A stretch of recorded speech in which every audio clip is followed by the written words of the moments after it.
In the small village of AhabapA, nestled in the heart of Africa, there lived a beautiful chubby lady named Ola.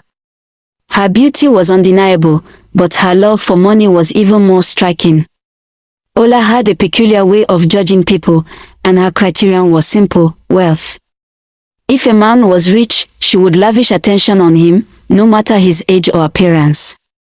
However, if a man was poor, she would frown and insult him, warning him to stay away from her. The villagers would often whisper about Ola's behavior, shaking their heads in dismay. The poor men in the village would try to approach her, but she would scoff at them, telling them they were beneath her. She loved the rich men, with their flashy cars and fat wallets. Ola would follow them around, taking gifts from them and meeting them in secret.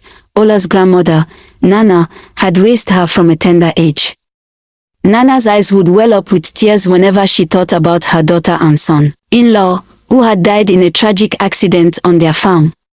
A big palm tree had fallen on them, leaving Ola without parents.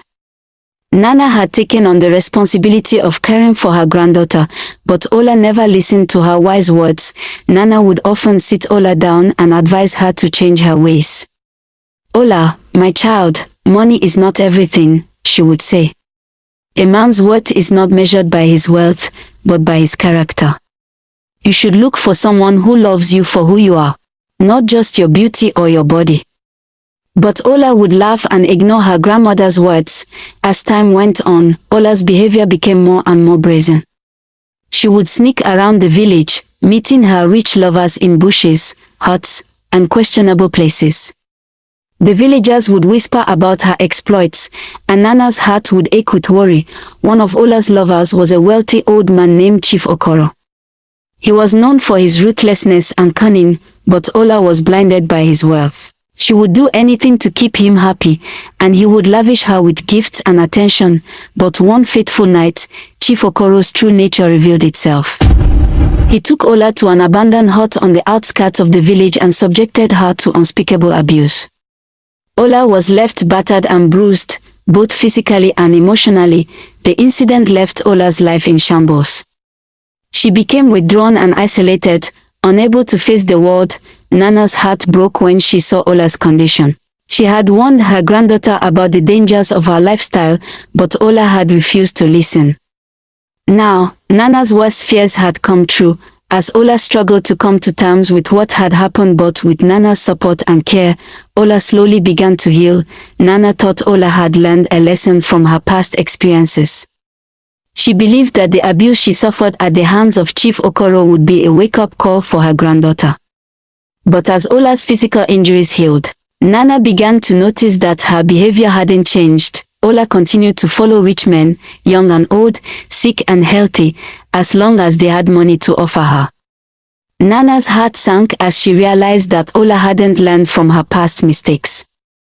She tried to talk to Ola, to reason with her, but Ola just shrugged her off. "I'm fine, Nana," Ola would say.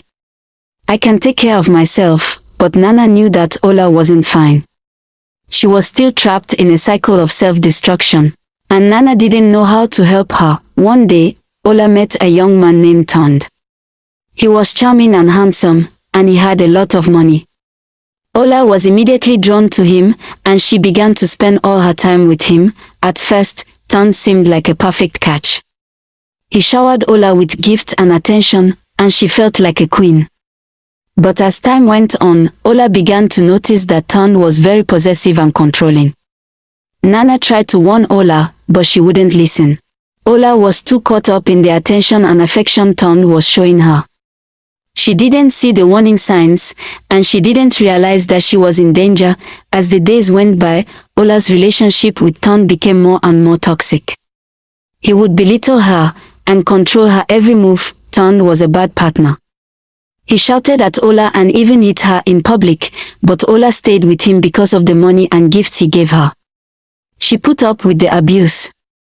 Some days, she came home with bruises and used hot water to ease the pain, but the next day, she would go back to Tond. Tond came from another town to work on the government secondary school project in Ola's community. He lied to Ola, saying he was single, but he was actually married. One day, Ton's wife, Laura, visited him unexpectedly. Ton was shocked but pretended to be happy and welcomed her with a smile. Inside, he was worried. He quickly texted Ola, telling her he wasn't around and she shouldn't visit him. He promised to call her when he returned. The next morning, Ton left for the construction site and told Laura to stay indoors. She agreed, but as soon as he left, she grabbed a raffia basket and went out.